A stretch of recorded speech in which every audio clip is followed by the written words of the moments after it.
সন্দীপ ঘোষরা জিতবে নাকি? পানিহাটির ওই কাউন্সিলররা জিতবে? আমরা 5 বছর শূন্য, তো আমাদের চেয়ে বেশি চিন্তা দেখছি তৃণমূল এবং বিজেপি। সেটা তো ভোটের রেজাল্ট বেরোনোর পর বলা যাবে। আমি গণক ঠাকুরও নই, ভবিষ্যৎবাণীও করতে পারি না। বিকল্প কে? বিকল্পটা কে?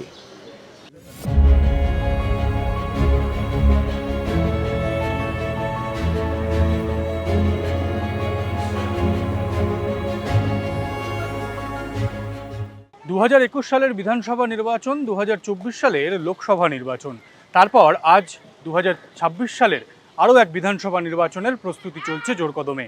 বামেরা নিজেদের প্রথম প্রার্থী তালিকায় এক ঝাঁক তরুণ মুখকে আবার ভোটের ময়দানে নামিয়েছে।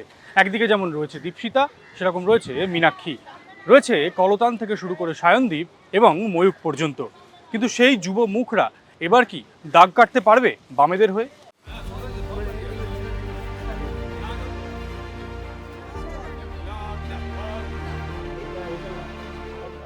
উত্তরপাড়া একটা বড় বড় তৃণমূলের একটা বেস ছিল আর কি, আমলে ওখানে তৃণমূলে জিতেছে। কোন্নগর, কানাইপুর, নবগ্রাম, উত্তরপাড়া, কোতরং, হিন্দমোটর, যেখানে খুশি ঘুরে যান। আরবান বেস হোক আর পুয়ার বেস হোক, হেলথ সেন্টারগুলো, সরকারি স্বাস্থ্য ব্যবস্থার যে সেন্টারগুলো আছে সব কটা ঢুকছে, সব কটা। এখানে আইনের শাসন তলানিতে। আচ্ছা, উত্তরপাড়ারটা মনে হচ্ছে না গোটা রাজ্যের সিচুয়েশন? গোটা রাজ্যেও তো তাই। তাহলে লড়াইটা 21-এও তৃণমূল বিজেপির বিরুদ্ধে জানকবুল ছিল। মানুষ বলেছিল যে তোমরা এখন বিধানসভার বাইরে থেকে লড়াই করো। 26-এর নির্বাচন এসছে, মাঝখানের 5টা বছর একটা দিন একটা ইঞ্চি মাটি লাল ঝান্ডা আমরা রাস্তা ছাড়িনি।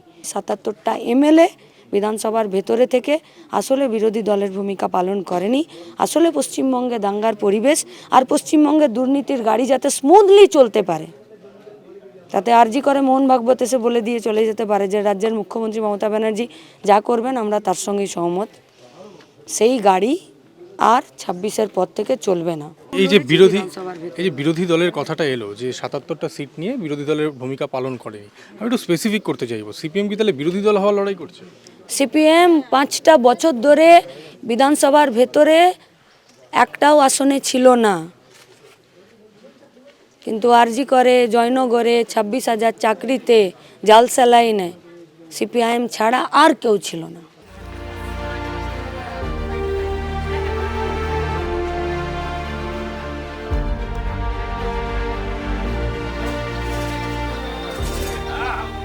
কারণ আমি যখন বালিতে দাঁড়িয়েছিলাম সেটাও তো আমি তার ভোটার ছিলাম না।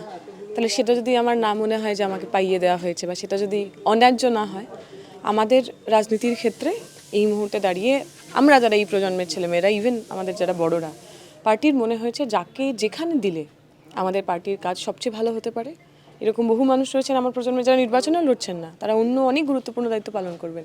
তাই আমরা ঠিক ওই তৃণমূলের চুচুড়ার এমএলএর মতো নই। অসিতবাবু, যিনি দেখলাম খুবই দুঃখ পেয়েছেন, অলমোস্ট রাজনৈতিক সন্ন্যাস নিয়ে নেবেন এমন কথা বলছেন টিকিট পাননি বলে। আমাদের কাছে টিকিট, সিট এগুলো গৌণ। আমাদের প্রাথমিক কথা আমাদের রাজনীতির কথা ক্রমাগত বলে চলা। বালিতে যতদূর মনে করতে পারি দীপশিতার 17% সামথিং ভোট ছিল, শ্রীরামপুর লোকসভায় 16% সামথিং, এবারে কত পার্সেন্ট? সেটা তো ভোটের রেজাল্ট বেরোনোর পর বলা যাবে। আমি গণক ঠাকুরও নই, ভবিষ্যৎবাণীও করতে পারি না।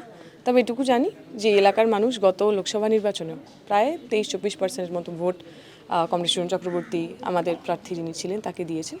এবং তারপর আরও অনেক কিছু হয়েছে। এই এলাকারই বা নিকটবর্তী এলাকারই মেয়ে তিলোত্তমা, তার খুন দেখেছি আমরা, ধর্ষণ দেখেছি, এবং তার বিচার ন্যায় চেয়ে রাস্তায় হাজার হাজার লাখ লাখ লোক দেখেছি। তৃণমূল বিজেপির সেটিং দেখেছি, সিবিআইও যে অভয়ার বিচারটা দিল না, বা এই পার্থ বাবু বা অনুব্রত মণ্ডলদা জেলে রাখতে পারলো না, সেই সেটিংও আমরা দেখেছি। ফলে যে বাইনারি এর আগে হয়েছিল, সেই বাইনারি আমি বিশ্বাস করি ব্রেক হয়েছে, এবং আরও বহু মানুষ তারা আমাদের দিকে থাকবে। সাফল্য খুঁজতে বামেদের প্রার্থী তালিকায় বাড়ানো হয়েছে তরুণ মুখ, কিন্তু তরুণ মুখ যত বেড়েছে আসন সংখ্যা তত কমেছে।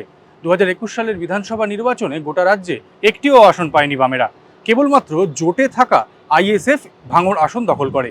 কিন্তু এবার সেই তরুণ মুখেরা কাঙ্ক্ষিত আসন কি এনে দিতে পারবে বাম নেতৃত্বকে? কি মনে করছে তরুণ মুখেরা?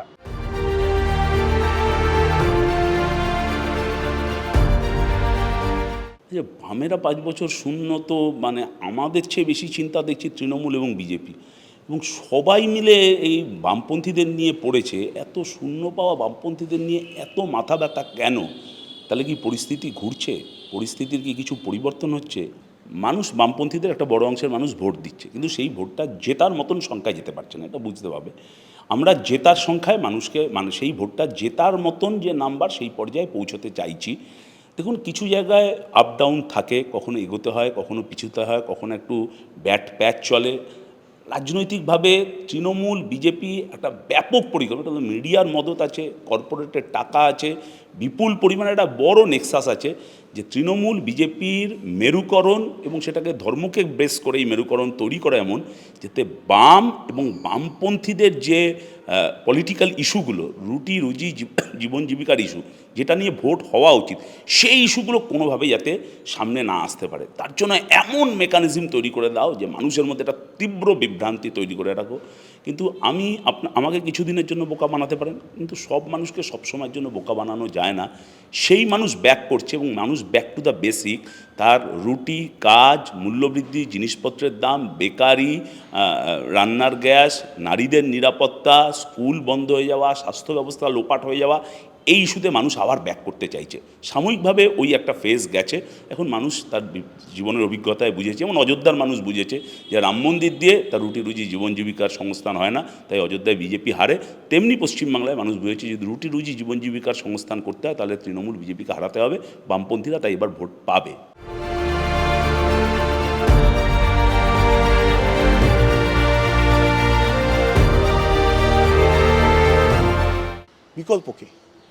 বিকল্পটা কে?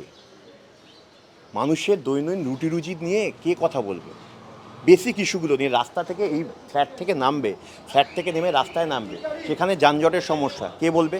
গ্যাসের দাম আজকে 960 টাকা হয়ে যাচ্ছে, আজকে ওখানে গিয়ে যুদ্ধ করে নিয়ে উনি হচ্ছেন নেচে কেটে চলে গেলেন একজন, আর তিনি হচ্ছেন এখানে হচ্ছে দাঁড়িয়ে পাহাড় প্রমাণ দুর্নীতি, যেখানে এদের বেসিক ইস্যু নিয়ে কথা হচ্ছে না। আজকে তুতু মেয়ে করে হচ্ছে রাজনীতি চলে না।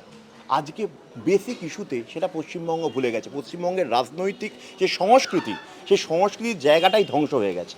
আজকে সেই সংস্কৃতির জায়গাটাকে যদি ফেরাতে হয়, বাঙালির ঐতিহ্যকে যদি ফেরাতে হয়, তাতে কিন্তু বামপন্থা ছাড়া আর বিকল্প নেই।